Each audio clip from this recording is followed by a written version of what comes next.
Good morning everyone. आज आप सभी को हम अबाउ का नियम बता रहे हैं। इसके पहले वाले वीडियो में बोरबरी का नियम बताए थे। जैसे आप देख सकते हैं अबाउ एक क्या है, जर्मन शब्द है जिसका अर्थ है बढ़ना, यानी कि परमाणु में कक्षक ऊर्जा के बढ़ते हुए क्रम में इलेक्ट्रॉन पूरित होते हैं। जैसे आपका एस ब्लॉक में एक कक्षक होता है। कक्षक की संख्या कितनी है? तो एक, और इसमें इलेक्ट्रॉन कितने वितरित होंगे? तो दो।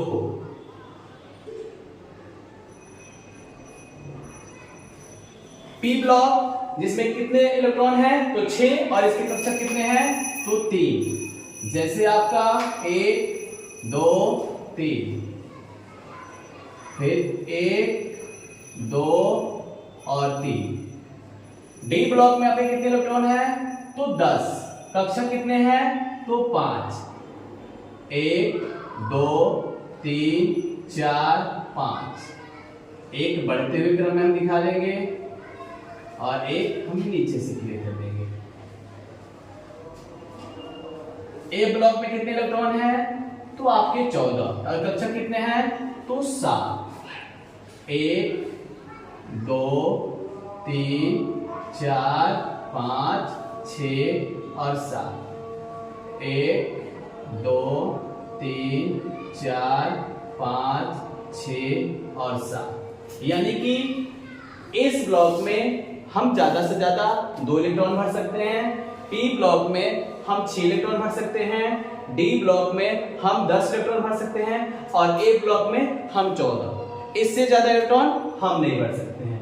इसको हम इस सारणी के माध्यम से दे सकते हैं। जिसलिए लिख लीजिए आप 1s 2s 3s 2p 4s, यानी इसको इस चार्ट के माध्यम से नहीं, इसी चार्ट को हम अबाउ का नियम कहते हैं। यानी 1s की संख्या कितनी हो सकती है? तो आपका 1। 2s की संख्या भी कितनी है? तो 1। 3s और 2p, इसकी संख्या है आपकी 2। 4s और 3p, इसकी भी संख्या कितनी है? 2। 5s 4p और 3d, यानी इसकी संख्या कितनी है? 3। 6x 5p और 3d, इसकी भी संख्या कितनी है? और 3d, इसकी यानी संख्या 4 है। 7s 6p 5d और 5a, इसकी भी संख्या कितनी है? तो 4 है। यानी इसको हम किसी प्रकार के इलेक्ट्रॉनिक विन्यास निकालने के दरमियान यूज कर सकते हैं। जैसे मान लीजिए हमको ऑक्सीजन का निकालना होगा। किसका निकालना होगा? ऑक्सीजन का। ऑक्सीजन की परमाणु संख्या कितनी है? तो 8। 8 के लिए हम सबसे पहले क्या यूज करते हैं? देख लीजिए, यानी 1s2 2s2, और इसके बाद आपका बचा क्या? तो 2p, 2 और 2 4 और 2p 4, यानी कि आपके कितने आ गए? तो 2 1s में हो गया। यदि हम इसको बोरबरी के नियम से भी देखते हैं, नियम से भी, तो आपको ये जो पहला कक्षक है, पहला कक्षक में 2 है, और इस दूसरे कक्षक में कितने आए? 6, यानी 2 और 6। इस सिस्टम से भी हम जान सकते हैं। दूसरा कोई भी लेसन मान हम सोडियम ले लिए, यानी Na परमाणु संख्या 11। 11 के लिए हम वही कंडीशन यूज करेंगे, यानी कि 1s2 2s2 2p6। देखिए 2p6 के बाद क्या आ गया? 3s 6 8 और 10, यानी 3s 1। यानी आपका एक कक्षक जिसमें 2 मिला, 2 कक्षक जिसमें 6 और 2 8 मिला, और ये आपका एक कक्षक जिसमें 1 मिला। यानी हम बोरबरी के नियम से भी 2 8 1 इस चीज को क्लियर कर सकते हैं। जिसके इसके पहले वाले वीडियो में हमने आपको वैलेंसी वगैरह यानी संयोजकता और इलेक्ट्रॉन संयोजी इलेक्ट्रॉन निकालना हम बता दिए थे, ये भी क्लियर है। इसके बाद मान हम कैल्शियम ले लेते हैं। कैल्शियम के लिए मान लीजिए परमाणु संख्या कितनी है? तो 20। 20 के अकॉर्डिंग हम यूज करते हैं, तो 1s2 2s2 2p6 3s2। अब आप यहां लिखिए 2p 3s2। अब क्या हमें ऊपर मिला है? तो आपका 3p 6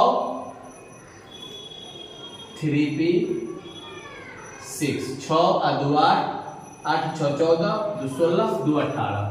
3p के बाद में क्या मिला? तो 4s2। इसे हम देखते हैं कि किसकी जाति कितनी कितनी मिल रही है। यानी हमें ये मिल गया 2, ये मिल गया हमें 6 और 2 8, ये मिल गया 6 और 2 8 और ये मिल गया हमें 2। यानी कि हम आपको एक साथ दोनों तरीके से इसके इलेक्ट्रॉनिक विन्यास की लग कर रहे हैं। एक और लास्ट हम ले लेता हूं। मान लीजिए हमने ले लिया जिंक, जिसकी परमाणु संख्या कितनी है 30। इसके अकॉर्डिंग हम चलते हैं, इसी पर चलेंगे। यानी कि 1:2, 2:2, 2p6, 3:2, 3p6 और 4:2। हम 4:2 तक ऑलरेडी आ चुके हैं। अब आते हैं 3D। ठीक है, तो 30 के लिए सबसे पहले हम काउंट कर लें, यानी 2 और 2 4 और 6 10, 2 12, 6 18, 18 और 2 20, यानी 3D 10। फिर से काउंट कर लेता हूं, 10 और 2 12, 6 18, 2 20, 26, 28 और 30, यानी जी का कितना हो गया तो 30। इसको बोरबरी के हिसाब से हम देख लेते हैं। तो मान लीजिए आपका 1:2 में 2 हो गया। इसके बाद 2 की जाति को देख लेता हूं, यानी आपका 2p6 6 और 2 8, इसमें भी हो गया। अब 3 की जाति देखता हूं, तो आपका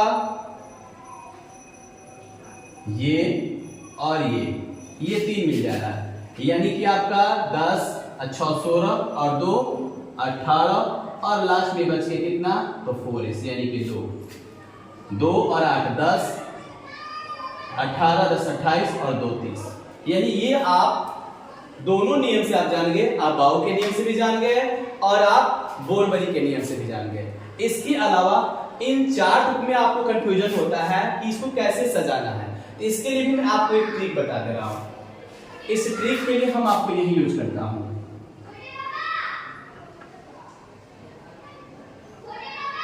पॉज करिए।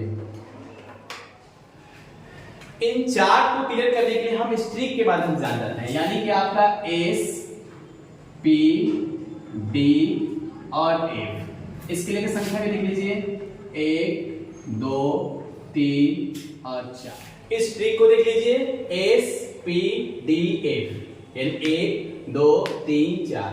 यानी सबसे पहले हम S, सबको हमें 2 बार लिखना है, यानी S यानी कि 2 बार।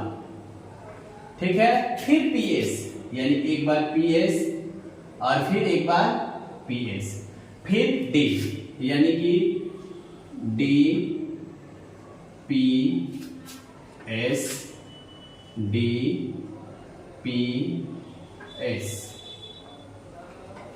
इसके अलावा फिर चलता है F, यानी कि आपका F D P S F D P S। अब जिसकी जो संख्या उस पर हमें डाल जाए, क्लियर है। यानी इस की संख्या पर देख लीजिए 1, यानी इस पर को हम 1 से शुरू करें, 1 2 3 4 5 6 7 और आपका 8। इसके बाद 2 पे कितनी संख्या है P पर, यानी 2 है, यानी 2 से शुरू करेंगे, यानी कि आपका 2 3 4 5 6 और आपका 7। डी की संख्या कितनी है 3, यानी 3 से शुरू करेंगे। डी आप लिख लीजिए कहां पे है, तो यहां है, यानी आपका 3 4 5 और आपका ये 6। एफ की संख्या कितनी है, तो कितने से शुरू होगी, तो 4 से, यानी अब आप हम एफ को देख रहा हूं, यानी कि आपका ये 4 और ये आपका 5। इस तरह ही बात वैल्यू की, तो एस का पावर कितना होता है, जैसे आप यहां लिख लीजिए S P D F. S की संख्या होती है 8, पी की संख्या होती है 6, डी की संख्या होती है 4 और एफ की संख्या होती है 2, यानी संख्या में यहां डाल दिया, मीन्स नंबर। अब यहां एस की वैल्यू है 2, पी की वैल्यू है 6, डी की वैल्यू है 10 और एफ की वैल्यू है 14, यानी कि एस के कक्षक में 2 इलेक्ट्रॉन, पी के कक्षक में 6 इलेक्ट्रॉन, डी के कक्षक में 10 इलेक्ट्रॉन और एफ के कक्षक में 14 इलेक्ट्रॉन। यानी संख्या इसकी 8 होगी, इसकी संख्या 6 होगी, इसकी संख्या 4 होगी, इसकी संख्या 2 होगी। आप चाहे तो इस पर इसका पावर डाल दीजिए, जैसे इस पर 2, इस पर 2, इस पर 2, इस पर 2, इस पर 2, इस पर 2, इस पर 2 और इस पर 2। पी की कितनी है तो 6, यानी इस पर 6, इस पर 6, इस पर 6, इस पर 6, इस पर 6 और इस पर 6। डी की कितनी है तो 10 है, यानी कि डी पर हम यहाँ 10, 10, 10, 10 ये मान बैठा देंगे और एफ का 14, यानी कि 14 और ये 14। यानी आप इस तरीके से आपको यदि लिखना होगा तो ये जो इस तरह कंफ्यूज हो जाते हैं तो आप आसानी से उतारेंगे। यानी पहले 1s2 लेंगे, फिर 2s2 लेंगे, 2p6 लेंगे, 3s2 लेंगे, 3p6 लेंगे, 4s2 लेंगे, 3d10 लेंगे, 4p6 लेंगे। यानी इस तरीके से आसानी से आप यहाँ कंफ्यूज भी होते हैं तो इस ट्री के माध्यम से इसे आप लिख सकते हैं। ये इसके द्वारा किसी प्रकार की कोई इलेक्ट्रॉनिक विन्यास आप निकाल सकते हैं। बचा हुआ ये जो मैंने अभी चार्ट के ऊपर बनाया है आप इसे देख सकते हैं। इससे आप अपने तरीके से एक बार अच्छा से रिवीजन कर लीजिए। आज आपको इस वीडियो को फिर अगले वीडियो में हम पुनः मिलेंगे।